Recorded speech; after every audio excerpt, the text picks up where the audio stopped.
Welcome to the E-Pathshala lecture series on computer science for postgraduate students.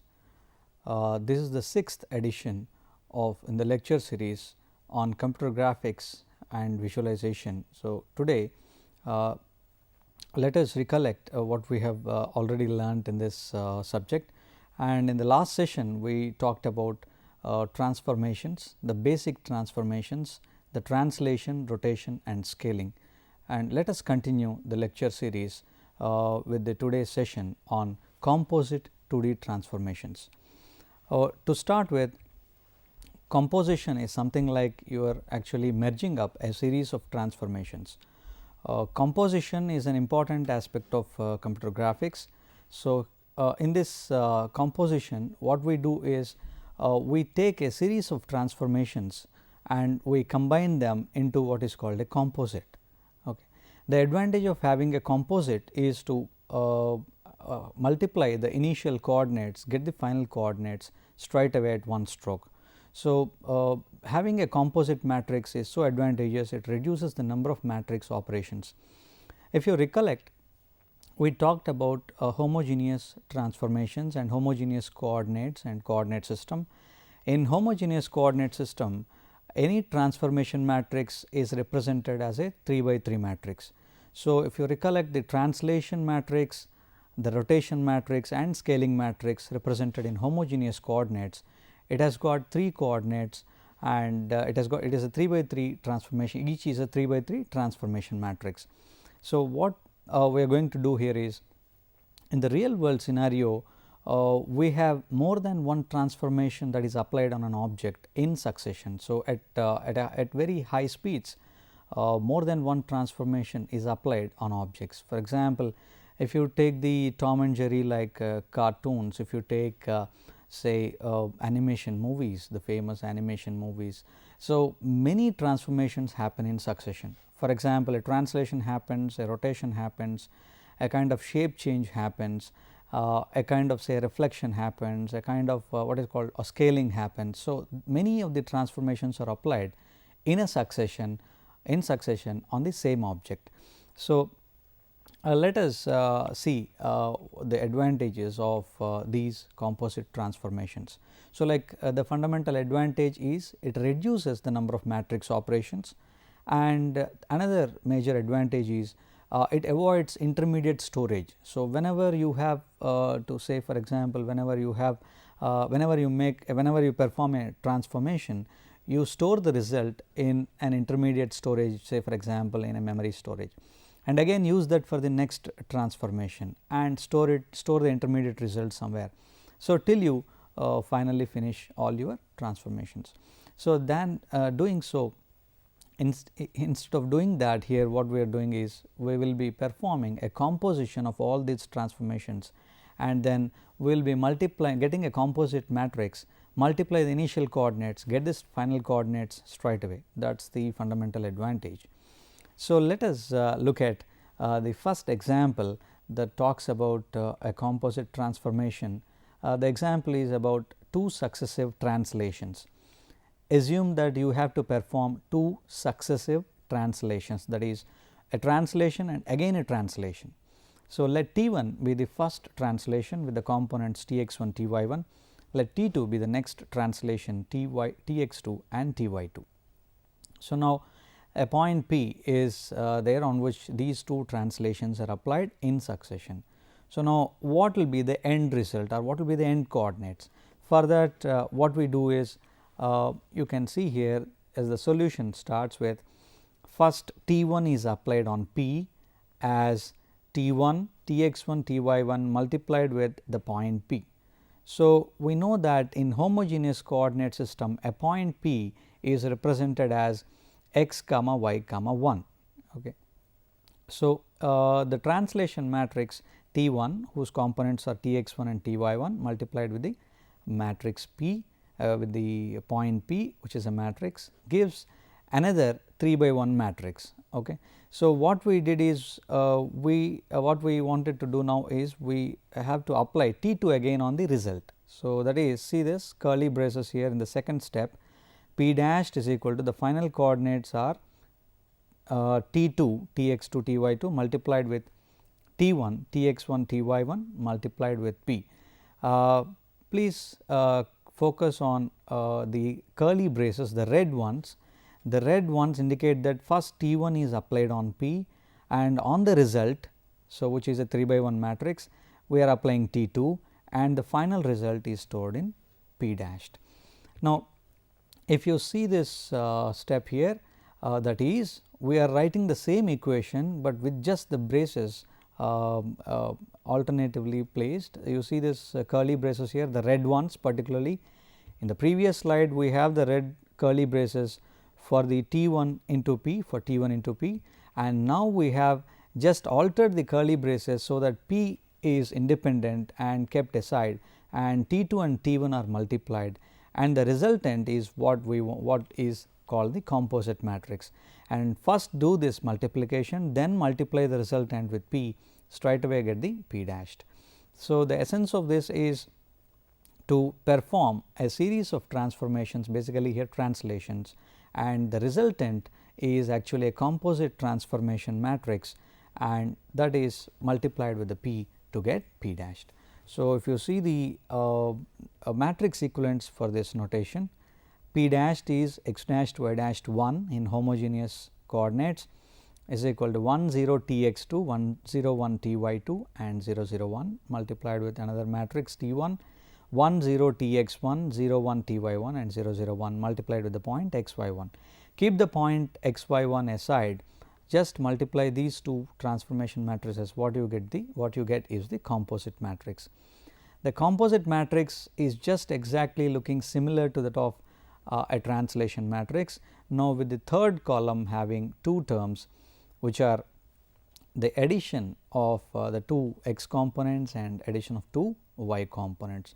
So, basically applying two translations in succession is equivalent to shifting the object twice, that is applying T1 first and then T2 next. So, the object is at a new position. So, two successive translations are additive. So, that is the conclusion. So, coming to two successive rotations, imagine you are performing a rotation on an object first and then applying another rotation on the resultant object. So, that is first it is rotated and then again it is rotated by some other angle. Let theta 1 be the rotation angle for the first rotation, let theta 2 be the rotation angle for the consecutive second rotation. So, assuming all these rotations are positive, that is counterclockwise rotations, as we know very well that counterclockwise rotations are positive, clockwise rotations are negative. So, if you remember the standard rotation matrix, so we have converted this notation into equivalent matrix x dashed y dashed 1 is equal to r 2 theta 2 cos theta 2 minus sin theta 2 cos theta 2 0 0 1 and 0 0 1, and similarly cos theta 1 minus sin theta 1 cos theta 1 0 0 1 and 0 0 1. When we multiply these two, the resultant is a composite rotation matrix, and if you observe this carefully, the angles are actually added up here, theta 2 plus theta 1, theta 2 plus theta 1 and so on. So, the resultant composite matrix is actually additive. So, we can conclude that two successive rotations are actually additive.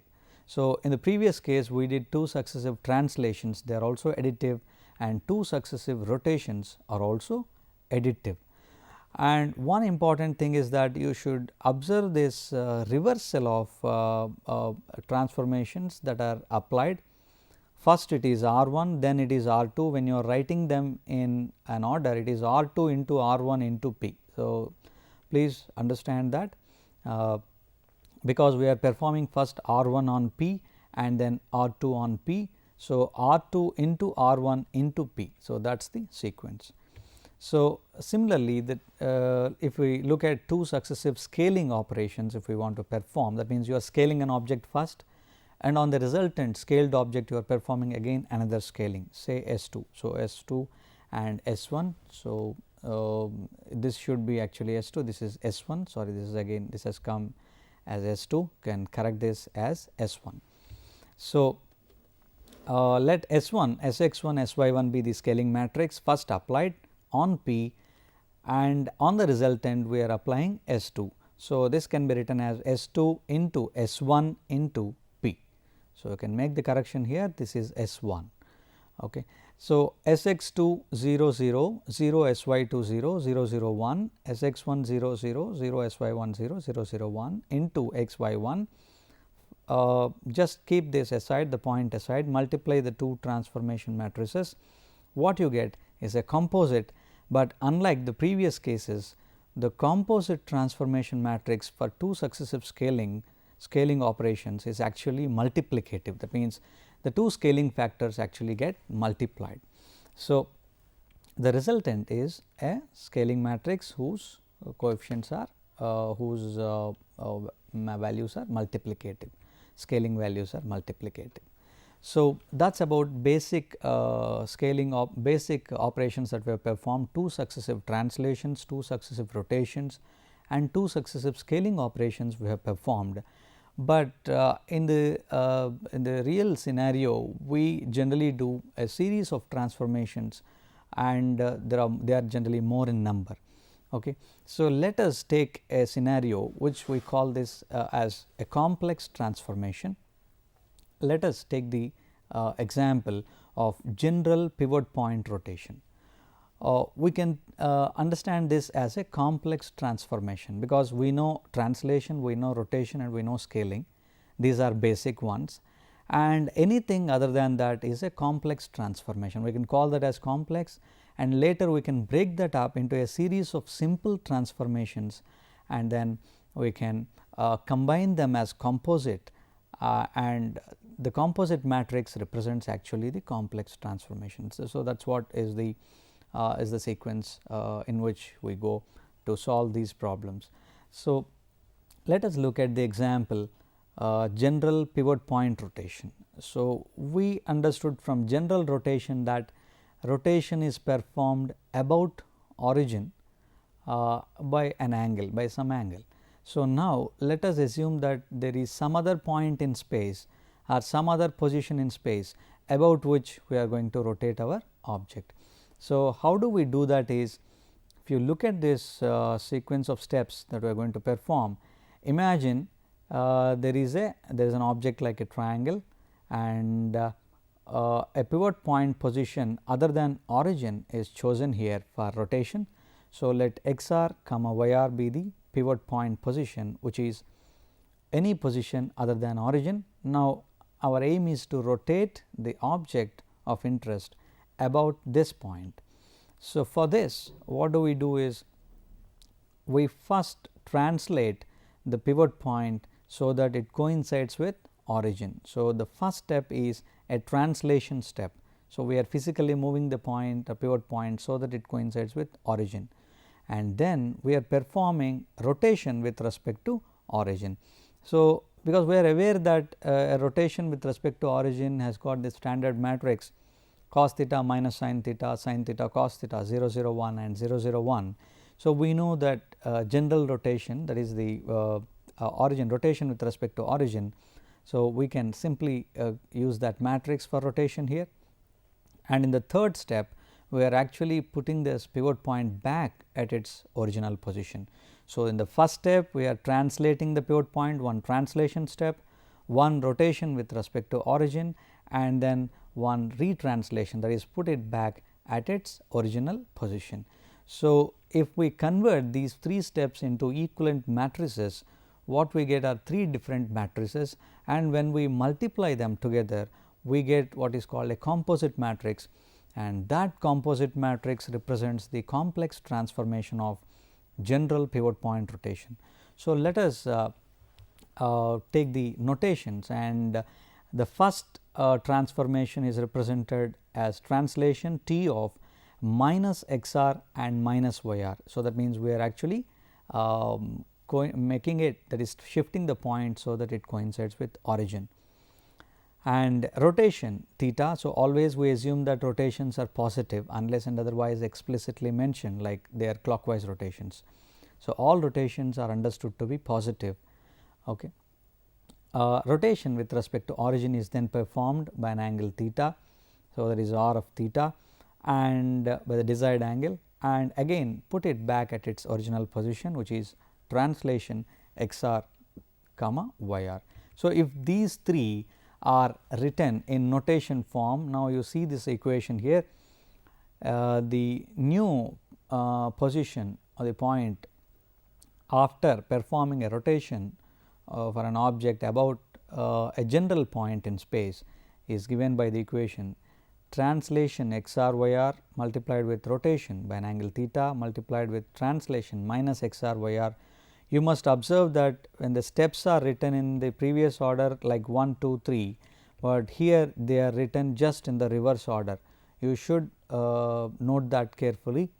They are to be written in the reverse order. First it is this from the right hand to the left hand, you should be writing the notation. So, T of minus x r y r into r of theta into T of x r y r, the red curly brace for the set of matrices multiplied with the point P, the initial point or the point that we wanted to rotate or the object that we wanted to rotate here as P. So, when you multiply these three matrices, see this here 1 0 x r 0 1 y r 0 0 1 cos theta minus sin theta cos theta 0 0 1 and 0 0 1 1 0 minus x r 0 1 minus y r and 0 0 1. So, when you multiply these three, what you get is a composite matrix and whose elements are given here as cos theta minus sin theta cos theta, and the third column has got elements which are some non-zero values x r into 1 minus cos theta plus y r sin theta, y r into 1 minus cos theta minus x r sin theta. These non-zero elements actually if you look at the first 4 elements of this matrix, they are exactly the same if you as the original rotation matrix, that is rotation about origin. But if we are performing rotation about any general point in space, we get 2 additional elements in the third column.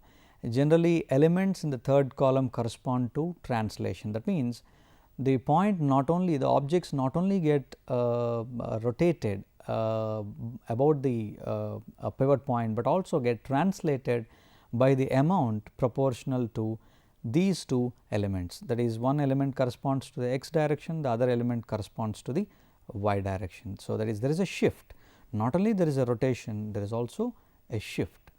So, let us look at another case of general fixed point scaling. So, just like we did general pivot point rotation, we have general fixed point scaling. That means, imagine any point in space and perform scaling with respect to that point. It is something like you fix that point, you hold that point with your hand and let the object be pulled with respect to, let the object be resized in all directions, like say we have only 2 directions in 2D. So, stretch the object along x direction and stretch the object along y direction, but now with respect to another point, any general point in space other than origin. So, you can take an example of say a triangle whose centroid is the fixed point. Let us say its centroid is the fixed point. Then when you perform scaling, what happens is with respect to the centroid, we will be pulling the object on all sides. So, that the object becomes bigger, but while the centroid remains the same. So, for the bigger object it is the centroid still is at the same place. But if you recollect the scaling that we did, the basic scaling with respect to origin, the upscaled object moves away from origin, while the downscaled object moves close towards origin, but in this case the object remains there, it becomes bigger in size.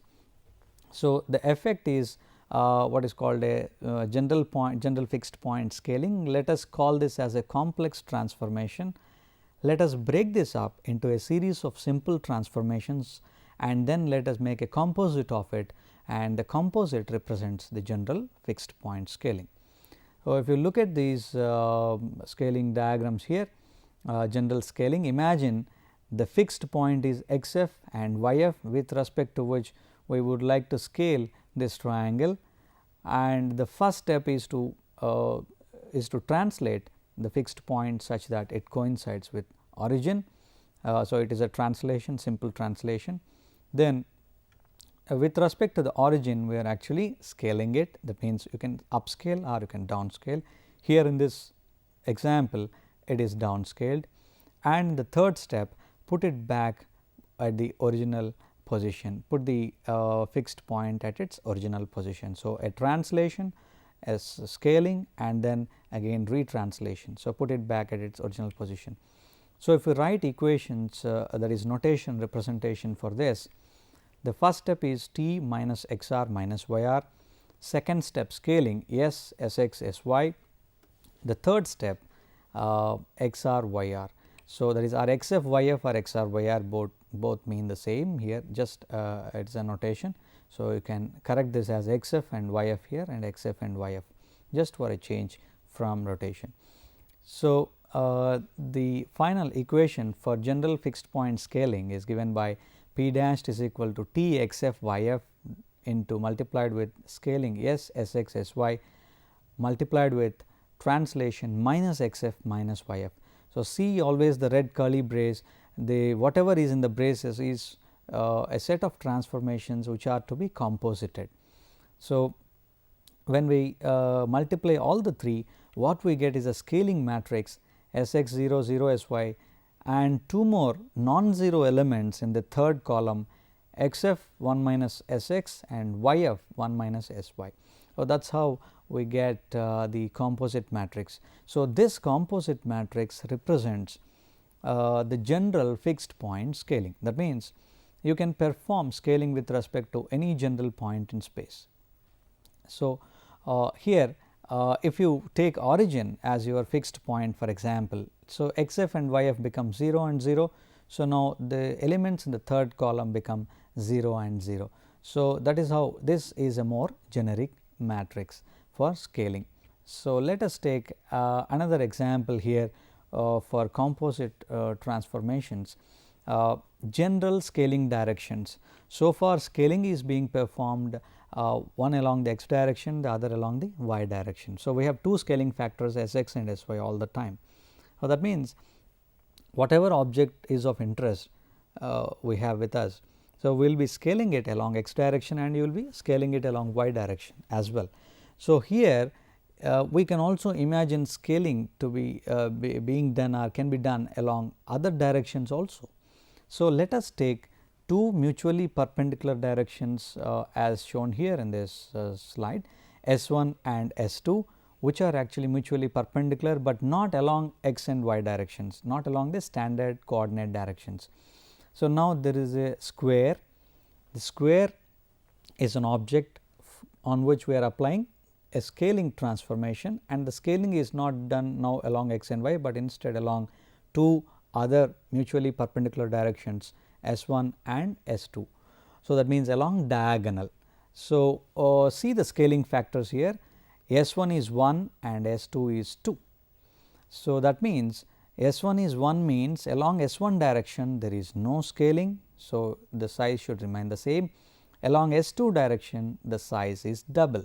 So, because it is scaling factor is 2, that means it is something like you are holding the two diagonal edges, two edges of the square, that is 0 0 edge and the vertex and the 1 1 vertex, and then scaling it like this. So, that the length of the edge along the diagonal is now more than the original length. So, the steps are shown here.